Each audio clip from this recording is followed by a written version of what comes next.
le texte dans Actes des Apôtres chapitre 16, verset 16, et dans Actes chapitre 9, verset 23 à 31. Je commence avec Actes des Apôtres chapitre 1. Actes 9, 23 à 31.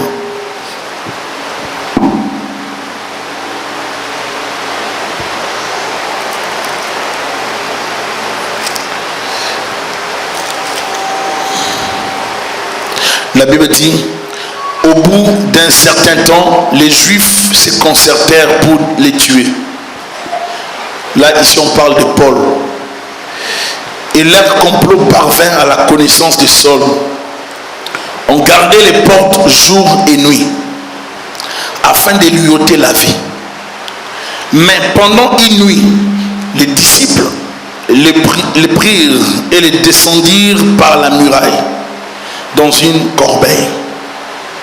Lorsqu'il se rendit à Jérusalem, Saul tâcha de se joindre aux disciples, mais tous les craignaient, ne croyant pas qu'il soit un disciple. Alors Barnabas, l'ayant pris avec lui, les conduisit vers les apôtres et leur raconta comment sur le chemin Saul avait vu le Seigneur qui lui avait parlé et comment à Damas il avait prêché franchement au nom de Jésus. Il allait et venait avec eux dans Jérusalem et s'exprimait en toute assurance au nom du Seigneur. Il parlait aussi et discutait avec les hellénistes, mais ceux-ci cherchaient à lui ôter la vie. Amen. La conversion de Paul lui a coûté pas mal de risques. Dans Actes des Apôtres, chapitre 16, à partir du verset 16, on va lire avant de commencer. Comme nous allions au lieu de prière, une servante qui avait un esprit de python et qui en devinant procurer un grand profit à ses maîtres vint au devant de nous et s'est mis à nous suivre, Paul et nous. Elle criait, ces hommes sont les serviteurs du Dieu très haut et ils vous annoncent la voie du salut. Elle fit cela pendant plusieurs jours. Paul, fatigué, se retourna et dit à l'esprit, je t'ordonne au nom de Jésus-Christ de sortir d'elle. Et ils sortirent à l'heure-même. Le maître de la servante, voyant disparaître l'espoir de leur gain, se saisirent de Paul et de Silas et les traînèrent sur la place publique devant le magistrat. Ils les présentèrent au prêteur en disant, ces hommes troublent notre ville. Vous voyez l'accusation ici? Ce sont des Juifs qui annoncent des coutumes qu'il ne nous est permis ni de recevoir ni de suivre à nous qui sommes Romains. La foule se souleva aussi contre eux et les prêteurs ayant fait arracher leurs vêtements ordonnèrent qu'on les batte de verges. Après qu'on les eut chargés de coups, ils les jetèrent en prison en recommandant aux geôliers de les garder sûrement. Les geôliers ayant reçu cet ordre les jeta dans la prison intérieure et leur mit le cep aux pieds. Amen. Le monde païen à l'époque de l'église primitive était unifié sous la direction romaine. Les Romains dirigeaient le monde païen. Plusieurs villes furent dirigées, n'est-ce pas, par des Romains. Et ils sont arrivés même jusqu'en Afrique, au niveau de l'Égypte, pour contrôler, n'est-ce pas, l'Égypte, pour influencer Alexandrie, pour influencer plusieurs pays d'Afrique, même l'Éthiopie, tout ça. Donc, les Romains contrôlaient partout. Et à cause de leur domination à l'époque, ils ont influencé même les milieux chrétiens. Ils ont influencé tout. Ils ont tout influencé. Et avec la culture grecque qu'ils avaient amenée, la langue grecque qui se propageait partout, tout le monde était influencé. Il y avait cette langue qui se parlait partout. Sauf les Indes et la Chine qui étaient les seules civilisations qui restèrent hors de l'Empire romain. La paix générale et les bons états des routes favorisaient les voyages. La même langue, le grec, fut parlé partout dans l'Empire romain. Moralement, le monde était tombé très bas. Les mariages étaient profanés. La vie humaine méprisée au point de vue religieux. Les formes étaient observées. On gardait les formes, mais il n'y avait plus vraiment l'essence. Mais on On avait cessé de croire et de servir le seul vrai Dieu. Les gens ne servaient plus le Dieu véritable. Les gens s'est tourné vers les religions orientales et vers la philosophie. Les gens préféraient plus la philosophie que Dieu, pour y chercher la satisfaction de leurs besoins religieux ou leurs besoins spirituels. La Palestine était une province romaine et beaucoup de Juifs étaient dispersés dans les principales villes de l'Empire, où ils avaient fondé des synagogues. Ils avaient fondé plusieurs synagogues dans les villes de la Palestine, de l'Empire plutôt romain. L'histoire de l'Église présuppose la vie, la mort, la résurrection et l'ascension du fondateur de l'Église. Les premières persécutions ont été suscitées par les chefs juifs, puis par le peuple dans son ensemble. Les autorités romaines furent poussées par les Juifs dans la voie des violences envers l'Église. L'Église a peiné, l'Église a souffert dans l'histoire. Lorsque nous parlons de l'Église, il y a plusieurs personnes qui ont payé de leur vie pour que moi et toi, nous soyons atteints et touchés par l'Évangile. Plusieurs ont versé leur sang. Et je vais vous lire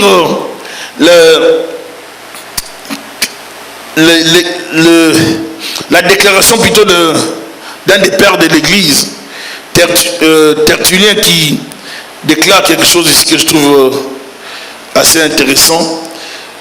Il dit ceci, hein: pour vous, dignes magistrats, assurez comme vous l'êtes des applaudissements du peuple, tant que vous lui immolérez les chrétiens, condamnez-nous, tourmentez-nous, écrasez-nous. Votre injustice est la preuve de notre innocence. C'est pourquoi Dieu permet que nous soyons persécutés. Dernièrement, condamnant une chrétienne à être exposée dans un lieu infâme plutôt qu'au lion, vous avez reconnu la perte de la chasteté. Et pour nous, le plus grand des supplices est plus terrible que la mort même. Mais vos cruautés les plus raffinées ne servent de rien. C'est de plus pour notre religion. Nous multiplions. Non, c'est un attrait. Plutôt, il dit c'est un attrait pour notre religion. Juste un instant. Mais nos cruautés les plus raffinées ne servent de rien. C'est un attrait de plus pour notre religion. Nous multiplions à mesure que vous nous moissonnez. Notre sang est une sémence des chrétiens. En d'autres termes, Tertullien est en train de dire, vous avez pris une femme, vous avez préféré l'humilier au lieu de la jeter entre les mains des lions. Que les lions la dévorent. Vous savez que les chrétiens tiennent à la chasteté. Et pour la déshonorer, vous la jetez comme ça entre les mains des gens pour qu'on abuse d'elle.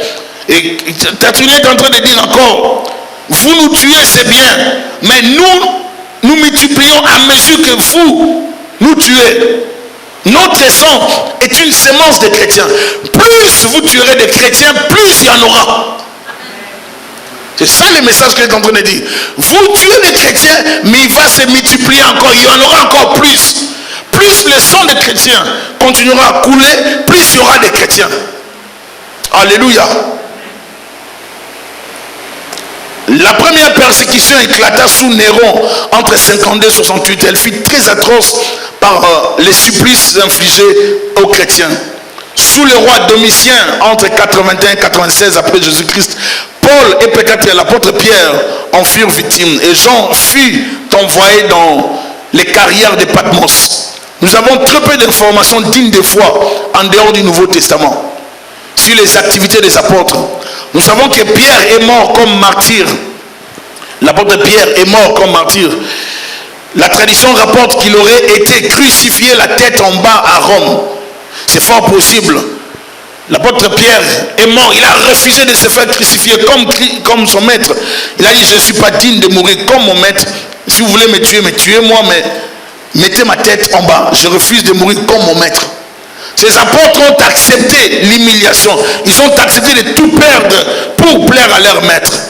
Dans le livre de Jean, chapitre 21, verset 19, la parole dit ceci. Il dit cela pour indiquer, je vais commencer au verset 18. En vérité, je te le dis, ça c'est Jésus qui parle à l'apôtre Pierre. Pierre, il lui parle de sa mort. En vérité, je te le dis, quand tu étais plus jeune, tu t'es saigné toi-même et tu allais où tu voulais. Mais quand tu seras vieux, tu étendras tes mains et un autre te ceindra et te mènera où tu ne voudras pas.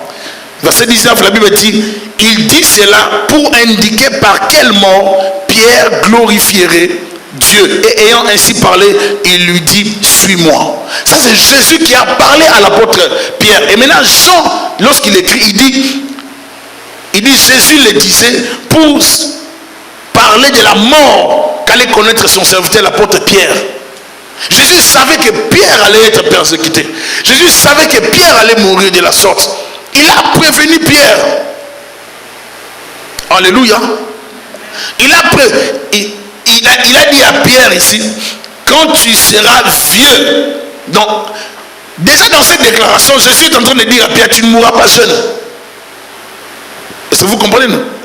Il est en train de dire à Pierre, tu ne mourras pas jeune, Pierre. Quand tu seras vieux, en d'autres termes, tu mourras dans l'âge avancé. Mais il annonce que Pierre sera traîné de force.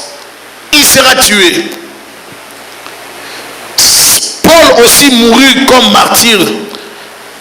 Probablement décapité, comme on dit. Il a été décapité, puisqu'il était citoyen romain. Jacques, frère du Seigneur Jésus-Christ, évêque de Jérusalem, surnommé le Juste.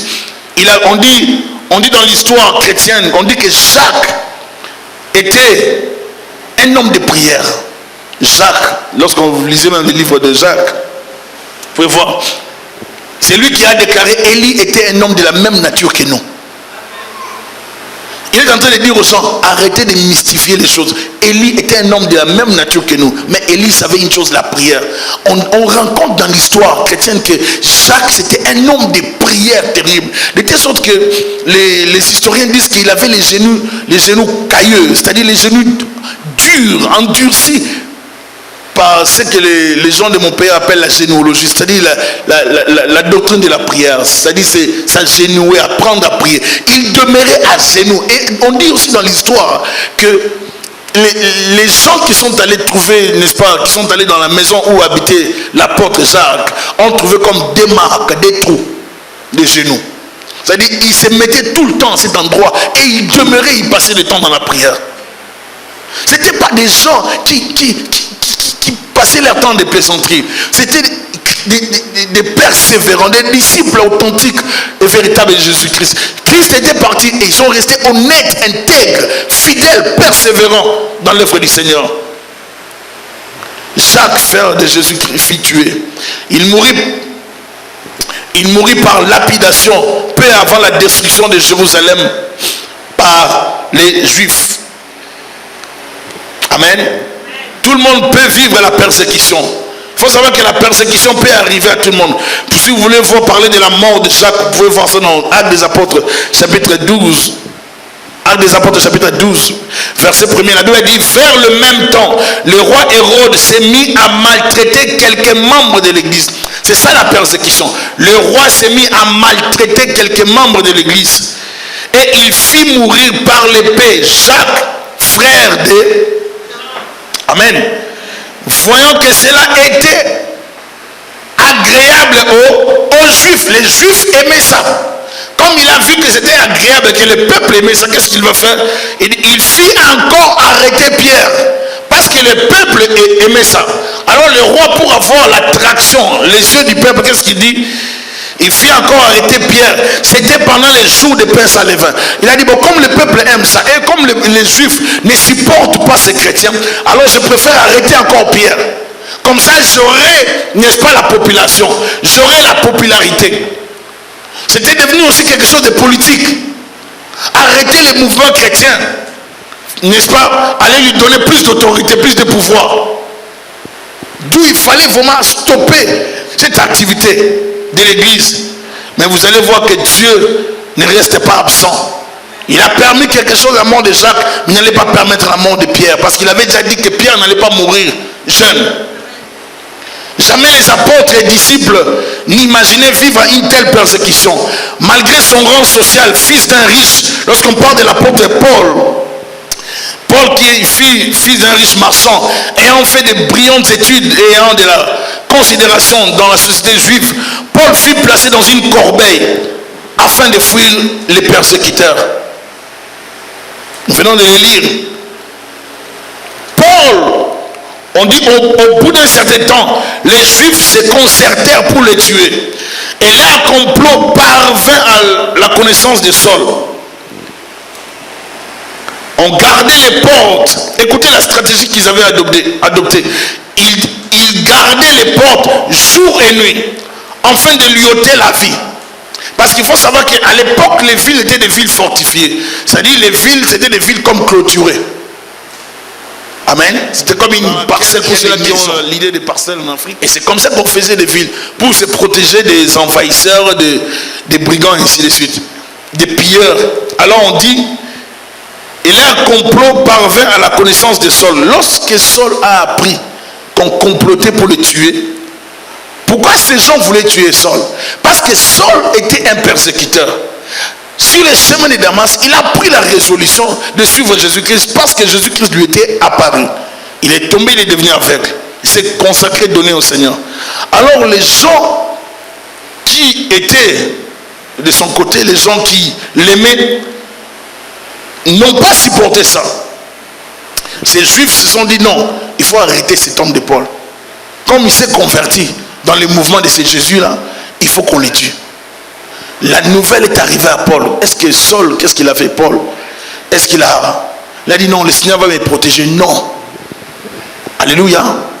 Il sait que Dieu va lui protéger, mais qu'est-ce qu'il va faire? Il accepte de fuir. Est-ce que vous me suivez? Dans la persécution, il y a aussi d'autres choses qu'il faut comprendre. Il y a des actions qu'il faut poser.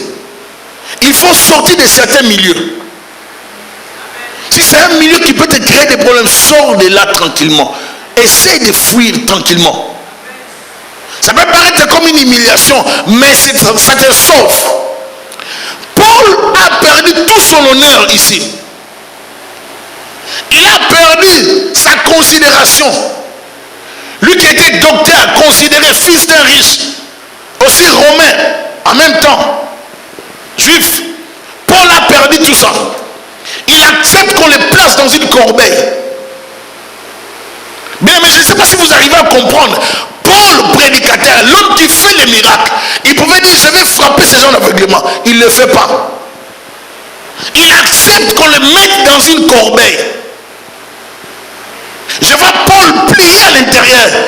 Les gens lui posaient la question, est-ce que tu es à l'aise? Il dit, je ne suis pas à l'aise, mais je n'ai pas le choix. Paul dans une corbeille. Paul se plie, il se cache pour qu'on ne le tue pas. Dans la persécution, lorsqu'il y a persécution, il faut être intelligent. Il faut fuir, il faut se cacher, il faut se protéger. Il ne faut pas dire on va nous tirer les balles, ça va se transformer en pain. Non, ça va te tuer. On va tirer des balles, ça sera transformé en eau. Ça va te tuer. Cache-toi. Sois prudent. Sinon tu iras au ciel rapidement. Alléluia. Paul a accepté, il a oublié. Dans ce genre de situations, on oublie les doctorats, on oublie les titres. Si tu te blagues dans ce genre de situations, tu vas perdre les honneurs. Et même les gens qui te considèrent ne vont plus te considérer. Fuis. On va te tabasser pour rien. Amen. Paul a vu tout ça. Il a dit, ces gens, j'étais de leur côté. Je sais comment est-ce qu'ils ont lapidé Étienne. Il a imaginé un peu la mort d'Étienne. Et puis on déposait les vêtements près de lui-même, Paul. Alors il s'est dit, je connais de quoi ils sont capables. Si je tarde ici, ils vont me tuer. Il y a des gardes partout. On dit, on gardait les portes jour et nuit. Parce qu'il faut savoir, lorsqu'il y avait, dans les villes fortifiées, il y avait des portes. Les portes, n'est-ce pas, qui donnaient la sortie au peuple pour aller à l'extérieur. Mais toutes ces portes étaient gardées nuit et jour. On savait que Paul était à l'intérieur, que Paul ne pouvait pas fuir. Est-ce que vous êtes là? En d'autres termes, Paul était traqué. On les cherchait. On a placé des gardes, on se disait, on va voir par où Paul va fuir. Mais pendant une nuit, c'est pour ça qu'il faut être bien avec les gens. Alléluia. Il faut savoir vivre, être bien avec les gens. Quelqu'un peut te sauver avec une information. Tu as besoin de l'information lors de la persécution. Alléluia. Paul a eu l'information parce qu'il y avait des gens qui lui ont apporté l'information. Il y a d'autres choses. Ça ne prendra pas que Dieu t'envoie un ange. Ça ne va pas prendre la prophétie ni la révélation divine. Dieu va donner l'information par une personne normale. Il ne faut pas prier pour d'autres choses qui nécessitent qu'on t'informe. Alléluia. Parce que sinon, nous allons manipuler Dieu. Sinon, on va faire dire à Dieu beaucoup de choses qu'il ne dit pas. Vous comprenez, non? Parce que Paul, c'était un homme qui avait la grâce de Dieu. Paul pouvait dire, Dieu, parle-moi. Qu'est-ce qui m'attend? Non. Dieu lui a permis d'être informé. C'est pour ça que quand tu as une information, ne néglige pas une information. Dieu peut te donner une information pour ton salut. Je vois beaucoup de gens dans la ville. Ils ont l'information que Dieu fait quelque chose, que Dieu peut faire telle chose. Mais vous allez le voir rester avec l'information sans faire quelque chose. Lorsque vous avez une information, agissez en fonction de cette information. Par rapport à l'information que Dieu te donne, applique-toi par rapport à l'information. Paul n'a pas négligé l'information. Il gardait les portes nuit et jour. Mais pendant une nuit, les disciples les prirent et les descendirent par la muraille dans une corbeille. Ils ont dit à Paul, viens, déguise-toi. Moi, je vois Paul déguisé. Ils arrivent là, devant la muraille. Ils demandent à Paul, entre dans cette corbeille. Sûrement, on avait apprêté ça pour Paul. Mais c'est sûr et certain que Paul ne dormait pas comme ça à l'aise. Non, Paul était plié. Paul était plié. La persécution peut t'humilier. Est-ce que je parle à quelqu'un? La persécution va t'humilier. Dans la persécution, tous ceux qui vivent la persécution vivent l'humiliation. Dieu des fois permet que l'humiliation nous arrive pour nous élever. Alléluia. Bien, mais nous n'atteindrons jamais la couronne de gloire sans passer par Golgotha. Dieu permet des fois qu'on soit humilié en public pour nous honorer aussi en public. Alléluia. Paul était humilié, écrasé dans une corbeille. Un homme de Dieu. Lui qui connaissait la parole, lui qui avait la grâce de Dieu, lui qui a vu Jésus-Christ par révélation. Mais il se cache dans une corbeille. Et on commençait à descendre Paul. Il était dans une corbeille. Je vois les gens descendre Paul. Hey, ne descendez pas rapidement, il se va tomber, Paul. Avec des cordes, je ne sais pas, les cordes de l'époque, c'était pas comme des cordes d'aujourd'hui. On descend Paul, Paul descend. Il sait que dès qu'on le lâche de l'autre côté, dès qu'il atteint le sol, il doit fuir. C'était pas que non, on le descend, puis Paul prend. Non, on te descend pour fuir. Paul savait qu'en les descendant de l'autre côté, il n'avait pas le choix que de fuir. Et quand je dis fuir, je ne dis pas qu'il marche. Il devait fuir dans les déserts. Il devait fuir pour se protéger. La vie que tu n'as pas de choix que de la protéger et de la préserver.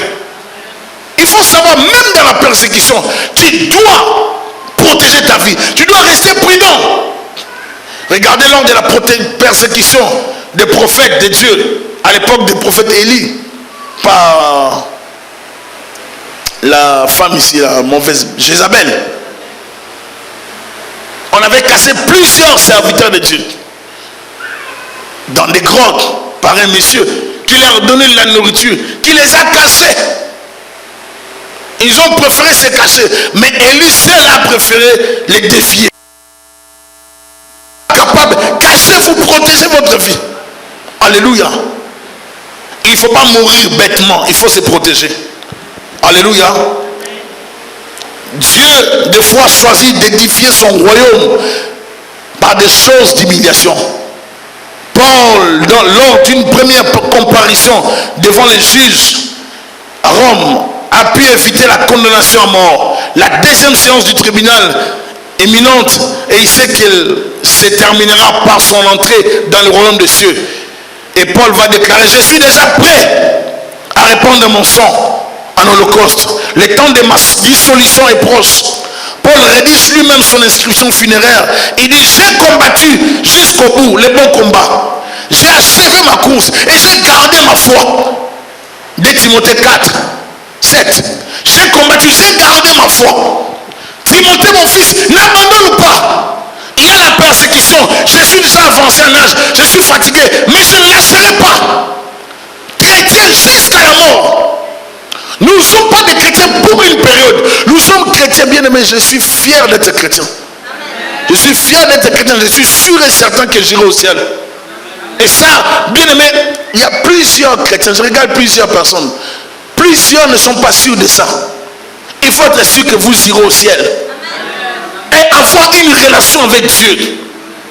La vie chrétienne, c'est pas seulement je vais chasser les démons. On chasse les démons, oui. Mais à part ça, est-ce que tu as une relation avec Dieu?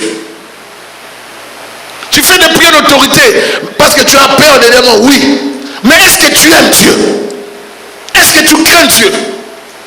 Est-ce que tu penses que tu iras au ciel? Si l'éternité, le ciel n'est plus un objectif pour toi, tu passes à côté. Paul dit à Timothée, j'ai combattu jusqu'au bout les bons combats. J'ai achevé ma course. J'ai gardé ma foi. J'ai achevé ma course. Tu as ta course, ma soeur, mon frère. Il dit quelque part, je cours. L'apôtre Paul n'a fait que courir dans sa vie chrétienne. Oublions ce qui est en arrière. Portant mes regards vers ce qui est en avant. Je fixe les yeux sur Jésus-Christ et je cours vers le prix de la vocation céleste en Jésus-Christ. Philippiens 3, 7 à 14. Ayant les yeux fixés sur Jésus-Christ, cours ma soeur. Il dit comme l'athlète, on combat et on se donne des disciplines. Comme un soldat, on suit des ordres. Comme un laboureur, il dit il faut travailler la terre. Tu ne peux pas avoir de résultats en vie chrétienne si tu ne te donnes pas la discipline. Il y aura la persécution. Il y aura peut-être la grande persécution. Les événements malheureux peuvent arriver. Des tragédies peuvent arriver. Les mépris des chrétiens dans la société arriveront. C'était déjà arrivé. Ça va encore revenir. Il faut se préparer par rapport à ça. Des fois, on parle plus de la prospérité. Je veux qu'on soit prospère. Je veux que l'église soit prospère. Mais au-delà de la prospérité, il faut vous préparer. Mettons que dans la ville de Montréal, il y a des balles partout. Il y a la rébellion de l'armée. Ou bien la police tire partout. Mais au Canada, on tire partout. Vous ne pouvez même plus aller au travail. Vous qui aimez tellement le travail, tellement qu'on tire partout. Vous sortez, on vous tue. Vous suivez seulement les informations. Les corps, les cadavres sur les routes. Même les gens qui ne prient pas vont commencer à prier à la maison. Je vous assure, même les gens qui boudent les églises, même les gens qui nous critiquent, ils vont commencer à nous appeler à la maison. Et c'est là que nous ne prenons pas les appels. Parce que c'est là qu'ils vont comprendre que nous sommes plus que les Croix-Rouges. Nous sommes plus que les gens de Croix-Rouge. Nous sommes plus que les organismes. Là. Nous avons la parole, nous avons Jésus-Christ. Parce que nous avons l'éternité. Et nous pouvons leur donner l'éternité. S'ils acceptent le message que nous avons, ils auront la vie éternelle. Ma soeur, mon frère, ne te fie pas au bien de ce monde. Ne te fie pas à ce monde. Ce monde passera. Nous sommes mortels. Nous avons des biens de ce monde, ça va rester. Quand tu vois tes parents, tu penses qu'ils étaient vieux.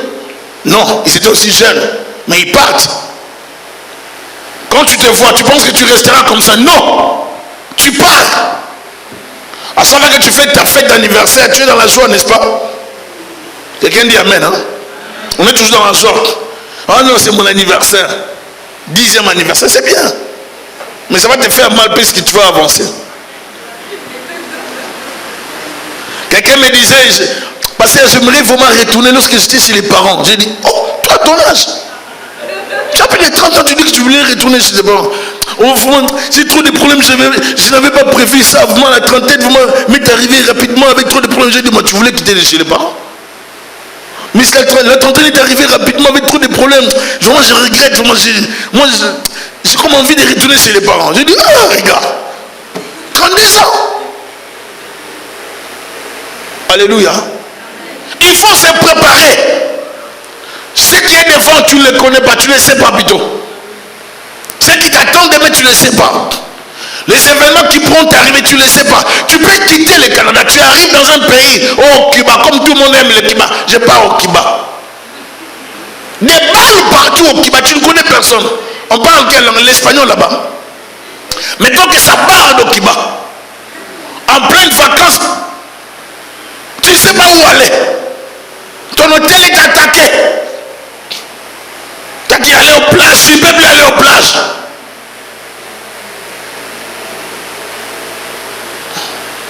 Est-ce que je parle à quelqu'un? Tu ne peux plus aller à la piscine. Tu ne peux plus t'amuser. Toutes les plages de la ville, tu connaissais. Il y a des balles partout. C'est là qu'on va connaître les véritables chrétiens. C'est que toi tu feras, ton comportement, ton attitude ne sera pas la même attitude que les autres. Ton attitude, ce sera l'attitude chrétienne. Toi tu vas prier. Tu vas chercher un endroit pour te cacher, mais tu vas prier. Tu vas demander l'intervention de Dieu. Tu vas demander la protection de Dieu. Les chrétiens, même dans la persécution, gardent la prière. Les chrétiens ne perdent pas la foi dans la persécution. Persécutés, mais persévérant dans la foi. Tertullien a dit, vous nous tuez d'autres chrétiens. Vous nous tuez, mais vous n'arrêterez pas l'évangile. L'évangile ne sera pas arrêté à cause des martyrs. On a tué Étienne, mais il y a eu plus de chrétiens. Vous tuez Jacques, il y aura encore d'autres chrétiens. On a tué Pierre, nous sommes là. On a tué Paul, l'évangile nous a atteint. Timothée a continué. Est-ce que je parle à quelqu'un? Bien, mais nous devons nous fortifier dans la marche chrétienne. Paul, qui a toujours aimé les sports, utilise les images des Jeux Olympiques. Il se souvient de l'heure de son appel sur la route de Damas. Lorsqu'il accepta les fardeaux de sa vocation, il avait promis fidélité. Il conservera cette fidélité depuis Damas jusqu'à sa mort. Il dit, je n'abandonnerai jamais mon engagement. J'étais accepté le Seigneur sur le chemin de Damas. Je ne peux pas abandonner. J'ai combattu le bon combat. J'ai gardé ma foi. Timothée n'abandonne pas. Jésus déclara dans Jean 15, 19 à 20. Jean 15, 19 à 20.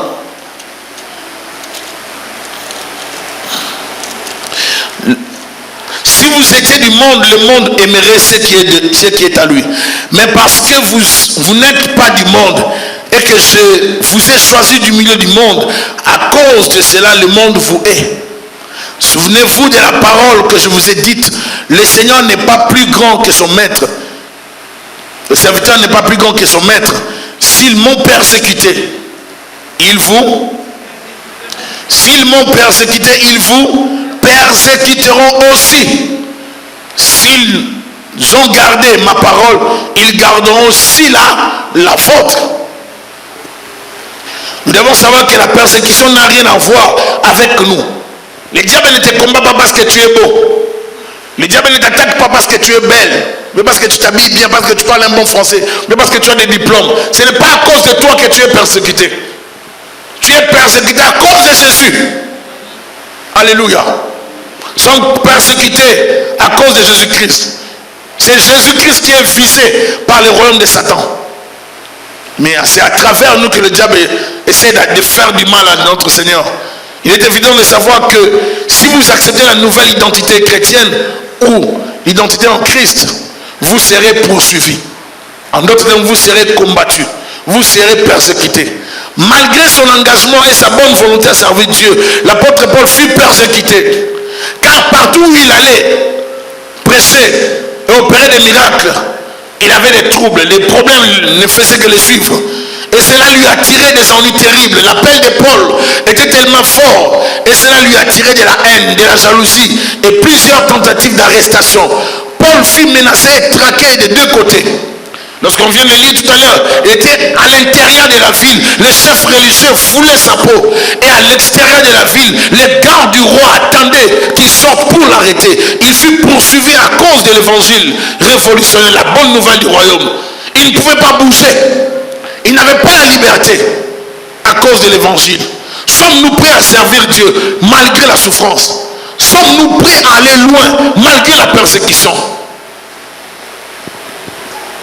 En Colombie, on a tué. En Amérique latine, il y a la persécution. Je lisais un article où on parlait des hommes de Dieu persécutés, l'évangile, dans un certain moment. Bien aimé, des gens ont vécu des choses. Nous allons, nous sortons, nous prêchons, nous servons Dieu, nous venons à l'église tranquillement. Il y a des endroits où les gens souffrent jusqu'aujourd'hui pour l'évangile. Les 5 sources de la persécution de l'église primitive, cette persécution venait des 5 sources. Les prêtres, les chefs politiques, les foules, les familles et les marchands ou les commerçants. Les gens s'unissaient, même ceux qui ne s'attendaient pas, juste dans le but de détruire les mouvements chrétiens à cause de son message et du messager. Les gens, lorsqu'ils combattaient l'église primitive, les gens devenaient un bloc, faisaient unité. Même les gens qui ne s'attendaient pas, s'attendaient pour combattre l'église. Vous avez jamais vu les gens qui ne s'attendaient pas s'unir pour vous faire du mal? Ça, ce sont des choses qui arrivent. Vous pouvez poser des questions, mais qu'est-ce qui se passe? Mais ils ne se sont jamais entendus. Non, comme les deux vous détestent, ils ne vous ont jamais aimé. Ils vont comprendre leur point commun. Ils se disent, ah, mais toi tu n'as jamais eu de bonnes relations avec lui. Oh oui. Bon, aujourd'hui nous enterrons notre hache de guerre. Moi et toi on devient des amis, on va les combattre. Ce sont des choses que nous vivons. Même dans la sorcellerie, les gens vivent ça. Même dans le monde normal, dans les problèmes de famille, les gens peuvent s'unir pour vous combattre. Vous serez étonné de voir des gens qui ne s'attendent pas, s'attendre, s'arranger, s'harmoniser, avoir l'unité pour vous détruire. Les gens s'unissaient, même ceux qui ne s'attendaient pas, juste dans le but de détruire le mouvement chrétien à cause de son message. Jésus-Christ lui-même en a été le témoin quand les pharisiens et les hérodiens, deux groupes qui se détestaient, se sont concertés. Les pharisiens et les hérodiens se sont concertés sur le moyen de les faire mourir. Dans Marc 3, verset mourir, c'est là, juste après la guérison de l'homme à la main sèche, dans Marc 3, verset 6. Ils s'arrangent pour lui faire du mal, parce qu'il a guéri. Nous pouvons retenir que Ponce Pilate s'était rendu complice de la mort de Jésus. Hérode Agrippa fit tuer Jacques à Jérusalem, dans Actes 12, 1 à 2, comme on l'a dit tout à l'heure. Les gouvernements du monde sont souvent à la base de certaines persécutions que subissent plutôt l'église à cause du pouvoir et de l'armée. À cause de leur pouvoir, à cause de l'armée qui dirige, ils pensent qu'ils ont le pouvoir, n'est-ce pas, l'autorité, la permission de frapper l'église. Et des fois, lorsqu'il y a un problème dans certains pays, surtout dans les pays du tiers-monde, vous avez un problème avec un homme qui est dans la politique, il peut prendre des soldats, ils débarquent dans votre église, ils arrêtent tout le monde, ou bien ferment l'église. Persécution. Il y a différentes sortes de persécutions, mais l'église est persécutée. Parce que les chrétiens sont doux, parce que les chrétiens ne revendiquent pas leurs droits, parce que les chrétiens ne crient pas tout haut leurs droits. Les chrétiens préfèrent subir. Et c'est devenu comme une faiblesse de l'église. Dans Actes des Apôtres 2, 36, Pierre ne se gêne pas, l'apôtre Pierre ne se gêne pas de dire aux prêtres, c'est Jésus que vous avez crucifié. Il leur dit directement, c'est Jésus que vous les prêtres, vous avez crucifié. C'est-à-dire, les politiciens et l'église s'étaient arrangés pour crucifier Jésus-Christ. C'était une sorte de persécution pour l'église naissante. Même si Pilate est celui qui en donna l'ordre, mais l'influence venait du souverain sacrificateur que nous voyons dans Jean 18, verset 31. Je vais vous lire un témoignage ou quelques réfutations de Tertullien, qui est l'un des pères de l'église, afin de nous mettre un peu dans le bain de la persécution juste après l'église primitive, ce que l'église a connu, ce que cet homme a pu faire comme démarche. Il dit, il est à la fois inique et absurde de poursuivre le seul nom des chrétiens sans dire et sans rechercher ce que ces noms contiennent des criminels. Vous accusez les chrétiens, vous dites qu'ils sont méchants, vous dites qu'ils sont des cannibales, vous dites qu'ils prennent du sang et ils prennent la chair. Mais il faut analyser les noms chrétiens. Il interpelle les Romains, il interpelle les gens. Ce serait une trahison de notre foi, dit Tertullien. Et c'est ce que le démon attend. Mourir pour notre foi, c'est le plus beau triomphe que nous puissions remporter sur l'esprit du mal. Parlons de la persécution. Les chrétiens invoquent en faveur de l'empereur, parce qu'on a accusé les chrétiens de beaucoup de choses par rapport à l'empereur de l'époque. Il dit les chrétiens invoquent en faveur de l'empereur le vrai Dieu qui est tout puissant. Les Écritures leur en font un devoir. La Bible nous demande de prier pour nos autorités. Et c'est ce que les chrétiens font. Ils prient pour les autorités. Mais pourquoi aujourd'hui vous les accusez de vouloir créer la rébellion, vouloir créer quelque chose? À chaque fois qu'il y a persécution, on cherche à tout prix à incriminer l'église, à créer quelque chose, à accuser faussement l'église, les chrétiens, pour les frapper. Les chrétiens ne peuvent regarder l'empereur comme un Dieu. Il dit, nous chrétiens, nous ne pouvons pas regarder l'empereur comme un Dieu. Comme dans cette époque, on commençait à déifier les empereurs. Tertullien dit, nous ne pouvons pas regarder les empereurs comme un Dieu. Mais il lui donne le premier rang après Dieu. Les chrétiens respectent en lui le souverain choisi par Dieu. Mais il n'est pas Dieu. Est-ce que vous êtes en train de me suivre? Les chrétiens ne peuvent appeler l'empereur ni Seigneur ni Maître, ni Dieu. Ces appellations appartiennent à Dieu seul. On ne peut accuser les chrétiens d'être des ennemis d'État sous prétexte qu'ils ne prennent aucune part publique aux fêtes impériales. Les chrétiens refusent l'idolâtrie. Alors Tertullien est en train de dire que nous refusons l'idolâtrie. On ne peut pas nous accuser le fait que nous avons refusé l'idolâtrie, nous dire que nous sommes en train de nous rebeller. Non. Alléluia. C'est ce que Daniel a connu à Babylone. Il a dit, moi je ne peux pas m'agenouiller devant les statues. Je ne vais pas les adorer. Je vais adorer mon seul vrai Dieu. Alléluia. Tertullien va dire, vous organisez des fêtes, mais ces fêtes que vous organisez dans la ville, ce sont des fêtes qui sont pour nous comme des scandales. Nous les chrétiens, nous ne pouvons pas les faire. Nous ne pouvons pas participer. Et qu'est-ce que nous ne vivons pas aujourd'hui, dans ce temps de la fin? Vous allez voir des fêtes que les chrétiens ne peuvent même pas admettre, mais les chrétiens s'y rendent. Pour beaucoup, c'est une cérémonie hypocrite.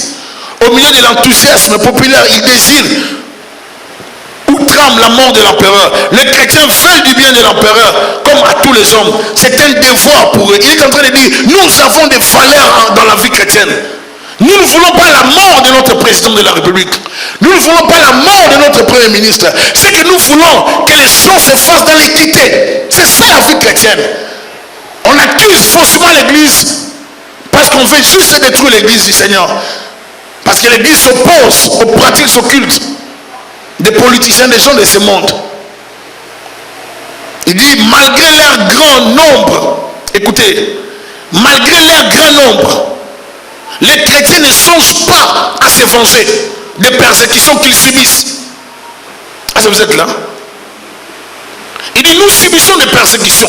Malgré notre grand nombre, nous ne planifions pas la vengeance. Et cependant, il leur serait si facile de se venger. Soit par une révolte ouverte, soit par une sécession qui serait désastreuse pour l'Empire. Mais nous, on refuse de le faire. Mais nous, on se soumet à l'autorité. Mais pourquoi on nous accuse et pourquoi on nous persécute? Il en avait marre de la persécution. Il a dit, je vais intervenir, mais je vais écrire pour leur dire d'arrêter. À chaque fois qu'il y a persécution, la plupart des fois, les gens fuient. Mais cet homme a pris le courage. Il a dit, je vais rédiger. Alléluia. Les chrétiens ne troublent pas l'État. Il dit, nous les chrétiens, nous ne troublons pas l'État. Parce qu'ils ne briguent pas des honneurs.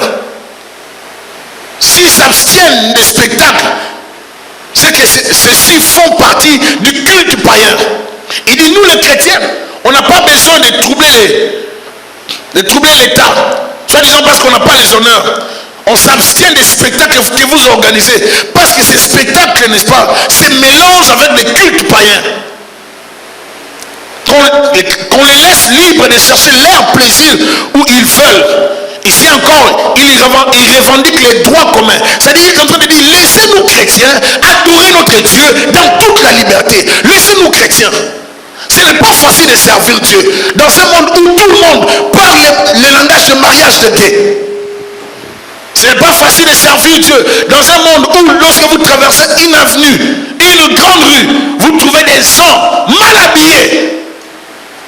C'est comme s'ils attendaient l'été. Dès que vous entrez dans cette rue-là, vous êtes scandalisé. Vous ne pouvez même pas. Il y a des avenues où que vous ne pouvez pas emprunter avec vos enfants. Dès que vous les empruntez, vous êtes scandalisé. Et si les chrétiens veulent revendiquer cela, on s'y oppose. On les persécute.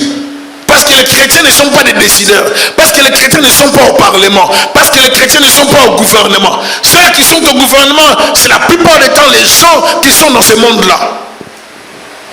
Et c'est à cause de ça que l'église est persécutée. Lorsque dans les écoles, il y avait la religion chrétienne, il y avait moins de bêtises. Mais depuis qu'on a enlevé l'enseignement biblique dans les écoles, les enfants se perdent. Les enfants, on prépare les enfants au mal dès le bas âge à l'école. Et si les chrétiens se lèvent aujourd'hui, demain on va les persécuter. Il est plus facile à un musulman de demander à un entrepreneur, à un chef d'entreprise, à un superviseur de lui accorder une salle de prière qu'à un chrétien de le faire. Et si le musulman demandait, on va lui accorder facilement. Mais si le chrétien le faisait, ça sera très difficile. Vous êtes là? Il y a la persécution silencieuse. Nous la vivons. Il y a un mépris de la religion chrétienne. Les communautés chrétiennes sont inoffensives. Tertullien trace un admirable tableau de la vie des associations chrétiennes. Il dit, nous les chrétiens, nous sommes inoffensifs, nous ne sommes pas agressifs, nous ne sommes pas brutals. Les chrétiens ne sont pas la cause des calamités publiques. Au contraire, ce sont les païens qui les attirent sur l'empire en méprisant les dieux véritables. Pourquoi les calamités frappent les chrétiens comme les païens? Seigneur, intervient.